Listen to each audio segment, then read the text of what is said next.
José Antonio Ejido es un vasco que ha venido a Canarias, a Gran Canaria concretamente, a presentar un libro sobre Venezuela. El libro tiene como título Venezuela vencerá las dificultades de la revolución nacional en una economía o en una colonia, petrolera. ¿Cuál es el contenido del libro, José Antonio? Sí, gracias por la invitación. Soy un vasco venezolano, soy nacional venezolano, estoy nacionalizado venezolano tras aparecer en Gaceta Oficial, que es como el boletín oficial. Eso lo digo porque no soy solo vasco. Como podemos ser también cubanos, por lo menos sentimentalmente. Bien, yo creo que es el fruto un poco del conocimiento de la sociedad venezolana de una manera sintética, ¿no? De estar 11 años ayudando al proceso de liberación nacional con toda modestia, sin dar lecciones ni ocupar un rol que no era el mío de internacionalista extranjero, hasta que me nacionalizo venezolano y la asumo como mi patria, ¿no? Insistiendo en la realidad de Venezuela del siglo XX, que es su conversión en una colonia petrolera, citando al principal historiador venezolano, en mi modesta opinión, que es el marxista-leninista Federico Brito Figueroa, que ya en el año 75 dice: no somos solo una neocolonia, somos una colonia, y una colonia petrolera. Entonces, el desafío que le lanza al imperialismo el presidente Chávez, el movimiento militar que él encabeza, es recuperar la soberanía de Venezuela y sacar a Venezuela de ese estatus de neocolonia que empieza con el general Gómez y que termina con los gobiernos de la Cuarta República. Pero eso se hace en medio de unas enormes dificultades, porque, han dicho varios analistas, es una revolución sin revolucionarios. El presidente Chávez está prácticamente solo, ¿no? No hay cuadros, no hay un partido, no hay un programa, no hay una ideología clara, y eso sobre la marcha se va construyendo, ¿no? No ve a nadie en mis palabras una crítica al comandante Chávez. Son las circunstancias extremadamente difíciles que tiene que afrontar el proceso venezolano, en una época no de revoluciones, sino de contrarrevoluciones. Cuando alguien en el tercer mundo se libera en los 50, 60, 70, 80, en África, en América Latina, en el Caribe, en Oceanía, bueno, pues ahí todo un mundo socialista y unas concepciones científicas que te van ayudando a seguir un camino, quizás con errores a veces, pero con una cierta claridad de los pasos a dar. Ahí no hay claridad y tienen que improvisar, tienen que construir ese camino sumamente difícil y sumamente heroico. En Venezuela, el aparato del Estado, las Fuerzas Armadas, la ideología dominante, el consumismo, los vicios de la sociedad corrompida por el American Way of Life, la forma norteamericana de vida, no se cortaron y no se podían cortar de una manera radical. Hay el comienzo de un proceso de liberación nacional que tiene momentos claramente revolucionarios. Yo creo que ahora estamos viviendo uno de esos momentos. Y otro momento ha sido el levantamiento de las masas populares contra el golpe de Estado fascista de abril del 2002, en el que las masas pobres salen al Palacio de Miraflores a defender a su presidente y lo restituyen y hacen fracasar por primera vez en América Latina un golpe orquestado por la CIA y por la oligarquía local. Pero en efecto, tú estarás de acuerdo en que en el proceso político bolivariano no se han dado esas transformaciones económicas que son implícitas a cualquier proceso revolucionario. No se han dado y no se podían dar, además, no se podían dar. ¿Cuáles han sido los éxitos y las limitaciones? Los éxitos han sido, porque fíjese, las nacionalizaciones. Te dice, las nacionalizaciones, o dices, las nacionalizaciones son el parámetro de una verdadera revolución. Cuidado, porque la nacionalización del petróleo la hace Carlos Andrés Pérez, el amigo de Felipe González. le llaman en Venezuela la nacionalización chucuta. Chucuta es mediocre, fracasada. Entonces, no es la nacionalización, en el caso venezolano, el indicador del triunfo revolucionario, ¿no? Entonces, hay un momento revolucionario, a partir de abril del 2002, hay una radicalización y se asume, el presidente Chávez asume el antiimperialismo como un rasgo ideológico después de que los norteamericanos y sus lacayos locales intentan destruirlo y asesinarlo, no antes. Antes, el comandante Chávez, lo explico en el libro, es partidario de la tercera vía, es partidario de un capitalismo de rostro humano que está planteando Tony Blair y su ideólogo, el sociólogo Giddens, ¿no? Lo dice claramente porque no hay una visión estratégica de lo que ocurre. Pero del capitalismo de rostro humano se va a un socialismo del siglo XXI sin teorizar, sin aclarar, sin definir, con definiciones que se van haciendo sobre la marcha en un proceso improvisado donde hay una prioridad que se llama pagar la deuda social. ¿Qué significa pagar la deuda social?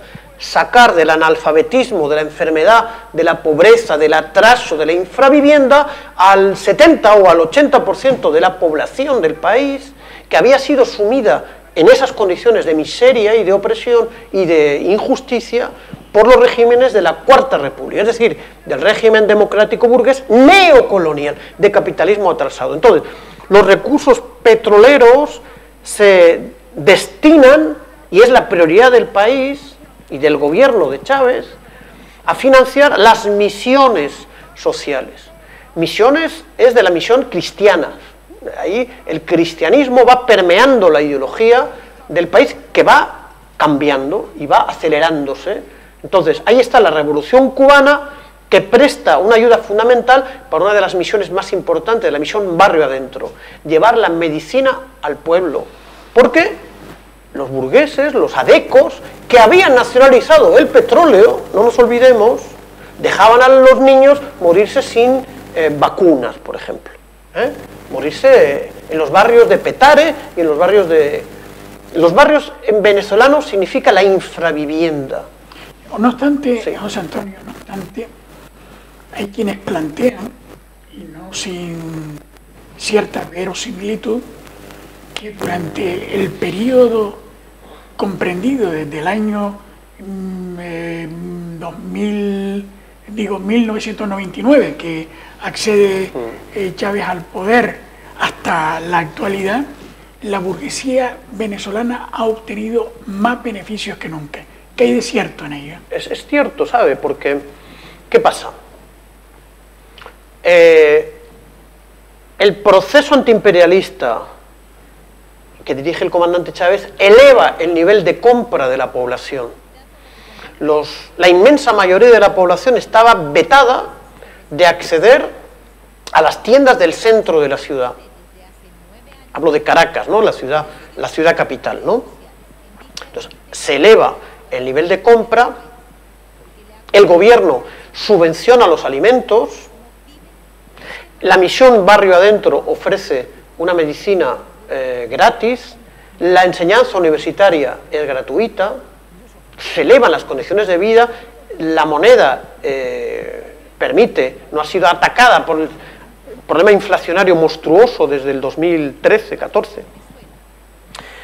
Entonces, ese, vamos a decir, sobrante económico, financiero, esa capacidad de compra que tiene el pueblo venezolano va al comercio privado. El comercio privado se enriquece, ¿dónde deja su dinero? En la banca privada. La banca privada, de los 21 bancos del país, solo 5 bancos se convirtieron en bancos públicos, el resto eran bancos privados, los bancos se enriquecen, y es así, es una cosa objetiva.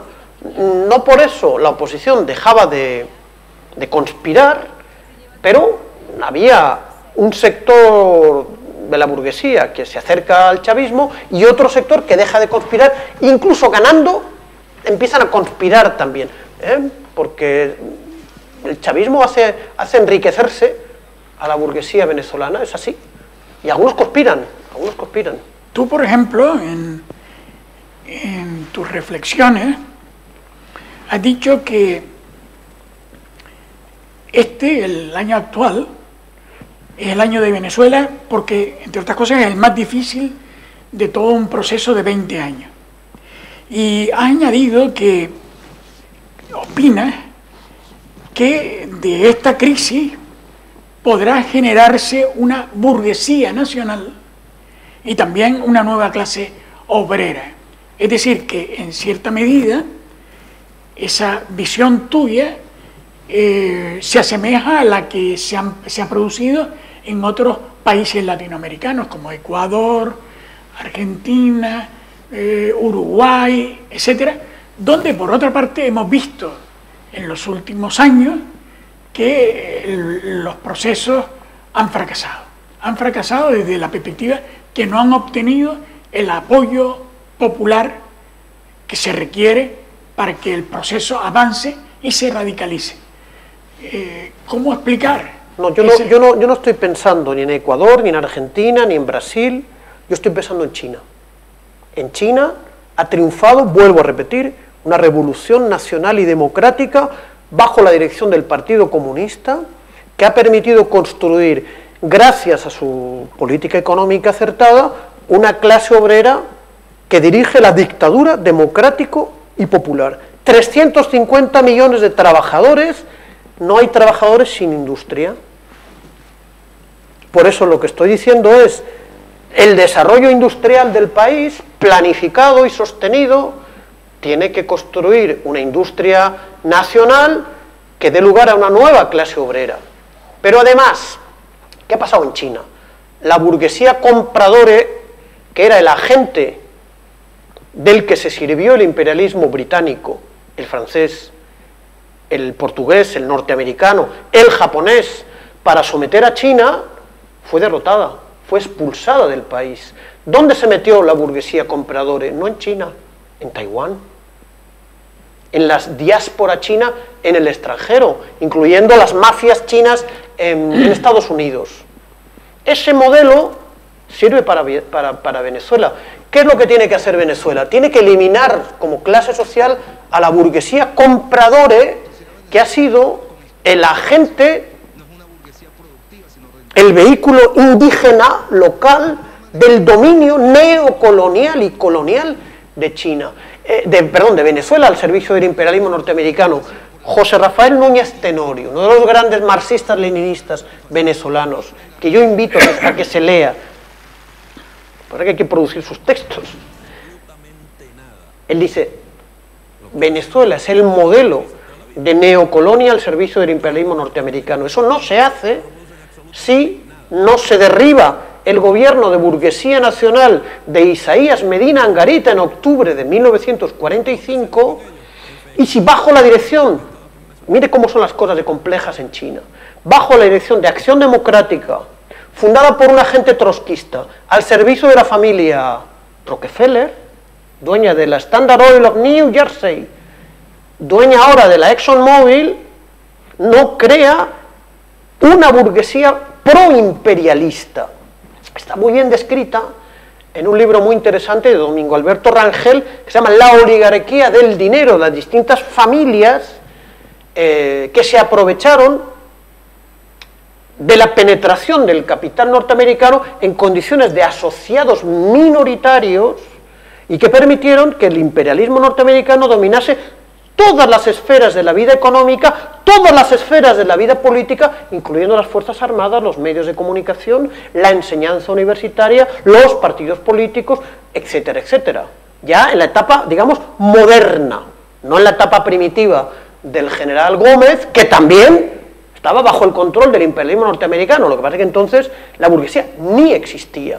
Existe cuando los dólares con los que se paga el petróleo venezolano van enriqueciendo a un sector. Ese sector eran las mismas familias españolas dueñas de la tierra en Venezuela, que han sido dueñas de la tierra desde el siglo XVII. Hay un comunista intelectual venezolano extraordinario, tiene un libro que se llama Venezuela violenta. O sea, Machado, que es María Corina Machado, una de las dirigentes más extremistas. ¿Qué es Machado? Españoles, oligarcas, feudales, que controlan la tierra del siglo XVII, XVIII, XIX, XX, XXI. Mendoza, Leopoldo López Mendoza, hoy en la embajada española. Fíjese el apellido Mendoza. El apellido Mendoza son los españoles, dueños de las encomiendas, pum, pum, pum, siglo XVII, XVIII, XIX, XX, XXI, que pasan de ser dueños de la tierra a ser burguesía financiera proimperialista. Esa clase social tiene que desaparecer y tiene que ser sustituida por quien sepa desarrollar las fuerzas productivas privadas. Eso se hace en el marco de un capitalismo nacional y en el marco de un Estado diferente, un Estado nacional y popular. No lo digo yo, lo dice Ramón Losada Aldana, uno de los grandes teóricos marxistas, leninistas, mi padre político que acaba de morir, que ya planteaba, hace falta construir un Estado nacional y un Estado de nuevo tipo, como se hace en China, no un Estado corrupto de la Cuarta República. Pero convendrás conmigo en que eso parece talismánico, ¿no? Es decir, de repente recrear una burguesía nacional que aspire, por cierto, desconocidas en América Latina. Yo no conozco ninguna burguesía nacional en América Latina que defienda los intereses nacionales en América Latina. ¿Usted no conoce a Benito Juárez de México? No, yo hablo de la actualidad, yo no estoy hablando concretamente del siglo XIX o el siglo XX, estoy hablando de la actualidad. Desconocido, es decir, esa burguesía no existe. Y entonces, en cierta medida, la propuesta que hace es recrear esa burguesía y a partir de ahí recrear también una nueva clase obrera que componga una correlación que sea favorable, no se sabe a qué, pero parece un tanto talismánico. No, mire, el trotskismo niega las etapas que está planteando el materialismo histórico. Yo he leído el materialismo histórico que habla de una sucesión de los modos de producción. No se puede pasar del comunismo primitivo al comunismo desarrollado sin pasar por distintos modos de producción. Eso no es talismán, eso es Marx, eso es materialismo histórico. Entonces no se puede pasar del capitalismo atrasado y dependiente impuesto por la Standard Oil of New Jersey y por la British Petroleum y por la Shell, y por la General Motors, y ahora por la Repsol, que ya no puede controlar todo lo que quiere, al socialismo desarrollado. Porque para eso hay que pasar por una fase que se llama el desarrollo de las fuerzas productivas.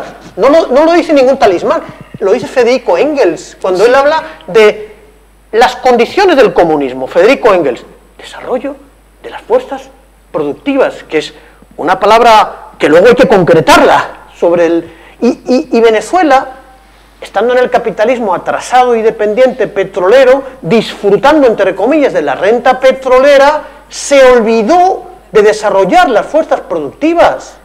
¿Qué significa eso? Industria, reforma agraria, sí, pero lo que ocurre, etcétera, etcétera. Es muy fácil. José Antonio, no hay talismán ahí. No, pero José Antonio, lo que ocurre es que unas condiciones similares se daban en la Rusia del 1917-1918, cuando había una clase obrera muy reducida y fundamentalmente el peso del campesinado era enorme, y un campesinado incluso que estaba en condiciones semifeudales. Entonces hubo, en 1922, 1923, se puso en marcha la nueva política económica para acelerar, pero eso no supuso una marcha atrás y un retroceso en las conquistas efectuadas por la revolución. Lo que en cierta medida nos estás proponiendo es, por una parte, es decir, recrear una sociedad como la venezolana, y a la misma vez, es decir, eso lo conjunto, por ejemplo, con tus alusiones a China. China, ¿qué hay que hacer? Es decir, ¿qué también mecanismo talismánico impedirá que el capitalismo chino en su desarrollo se comporte igual que todos los capitalismos en el mundo? Mire, y termine siendo imperialista? Para empezar, China no es un país capitalista. China es un país de socialismo de mercado, de socialismo con características chinas. Si, siguiendo la alusión a Rusia, ¿no? Tan interesante. Rusia, el componente obrero es muy importante para el triunfo del partido que es vanguardia de esos obreros, que tiene varios centros neurálgicos, ¿no? La fábrica de Putilov en Leningrado, el Donbass, minero obrero, el proletariado petrolero de Bakú, de donde sale Stalin. ¿Eso es posible en Venezuela? No es posible en Venezuela, porque hay una clase obrera en sí, podía haber sido una clase obrera para sí, con plena conciencia de su misión histórica, que es la de tomar el poder, pero fue destruida ideológica y políticamente por la penetración de una socialdemocracia encabezada por Rómulo Betancourt ya desde el año 43, con pleno apoyo de los monopolios petroleros, porque hubo una huelga muy fuerte el año 36, con participación de los comunistas, huelga histórica, donde emergió como actor por primera vez la clase obrera petrolera, que era la primera del país. La primera clase obrera que nació era la clase obrera de los campos petroleros. Unos estudios de un gran sabio comunista, Rodolfo Quintero, venezolano, explica el nacimiento de esa clase obrera, con una transformación, gracias a los comunistas, en clase para sí. Peligro mortal para las empresas petroleras. Mortal, porque iban a perder, como dicen los venezolanos, el chivo y el mecate, lo iban a perder todo. ¿Qué hizo las empresas petroleras? Apoyar a la socialdemocracia de Acción Democrática para corromper a la clase trabajadora, corromper a sus sindicatos, convertirla en aristocracia obrera, tanto es así que la central de los trabajadores venezolanos se convirtió en un actor del golpe contra Chávez del 2002, de abril del 2002. Fíjese la dificultad, estamos hablando de la dificultad de la Revolución Nacional. En China hay una pequeña clase obrera, muy pequeña, un inmenso campesinado, y el partido es capaz de apoyarse en el campesinado. En Rusia hay un proletariado algo más significativo que provee los cuadros para tomar el poder y luego para hacer lo que dice usted, talismánica transformación, gracias no solamente a Lenin, sobre todo a Stalin, los procesos de industrialización planificada hicieron lo que hay que hacer en Venezuela, parir una nueva clase obrera. ¿Sobre qué base? Sobre la base de la industrialización planificada, que es un proceso de una importancia universal. Jamás en ninguna sociedad del mundo la economía fue dominada por una sociedad humana, y eso lo hace la clase obrera rusa y soviética con la dirección del partido, con las técnicas del Gosplan y con la teoría del marxismo-leninismo. Llevar la teoría a la práctica, eso es hacer de un país feudal atrasado con una pequeña clase obrera, con una red ferroviaria enorme, una potencia que adelantó a los imperialistas norteamericanos en la conquista del espacio, o permitir derrotar a una gran potencia industrial, que era la alemana, para el mal, ¿no? Para la conquista de los pueblos, ¿no? Claro, Venezuela es un país de capitalismo atrasado, es un país del tercer mundo explotado. ¿Cómo sale del tercer mundo explotado? Sale con una revolución nacional, la planificación, el desarrollo de las fuerzas productivas, que su riqueza petrolera sea para sembrar el petróleo. Ya lo dice un teórico de la burguesía nacional, Uslar Pietri, no se ha podido hacer hasta ahora. No se ha podido hacer hasta ahora. Esa es la gran carencia que tiene el proceso bolivariano, porque tiene sus prioridades, son sus circunstancias históricas, pero no han perdido el poder. La socialdemocracia de Lula perdió el poder, se asocia a una burguesía que se ha convertido en proimperialista, estoy de acuerdo, Temer. Es Temer quien destruye la experiencia del PT. En Argentina ha sido el peronismo el que ha sido destruido por la burguesía proimperialista de Macri. En Venezuela el proceso se ha podido sostener porque se ha creado una cosa que se llama la alianza cívico-militar. cívico-militar.